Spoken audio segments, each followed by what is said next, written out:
अरे बेट्यानो, इतक्या लवकर मी काय जात नसतो तुम्हाला सोडून. हा, मला बी अजित पवार म्हणतात. पण घरांनो, नियतीचा खेळ बघा. खरंच आज माझा हा प्रवास इथंच थांबतोय. मी नेहमी म्हणायचो राजकारण आपल्या जागी आहे, पण काम महत्वाचं. लोकांनी मला कामाचा माणूस म्हटलं, तीच माझ्या आयुष्याची सर्वात मोठी कमाई होती.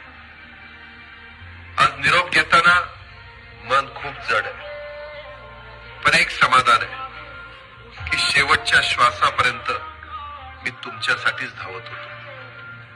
मी तुम्हाला शब्द दिला होता, जोपर्यंत माझे हातपाय चालतात तोपर्यंत तुमचं भलं करण्यासाठी मी झटत राहीन. नियती बघा कशी असते. आज माझ्या हक्काच्या बारामतीच्या मातीत तुमच्या सेवेसाठी येत असतानाच माझे हातपाय कायमचे विसावले. पण मला अभिमान वाटतोय की मी रिकाम्या हाताने नाही, तर तुमच्या कामाची फाईल छातीशी धरूनच या जगाचा निरोप घेतोय. शेवटच्या क्षणीही माझ्या डोळ्यासमोर फक्त तुमचा चेहरा होता. माझा स्वभाव थोडा रोखठोक होता. कधी कुणावर ओरडलो असेल, कुणाचं मन दुखावलं असेल, पण माझ्या त्या रागामागे फक्त एकच तडफड होती की माझ्या सामान्य माणसाचं काम झालं पाहिजे. सत्तेसाठी नाही, तर तुमच्या हक्कासाठी मी नेहमीच दादा म्हणून उभा राहिलो.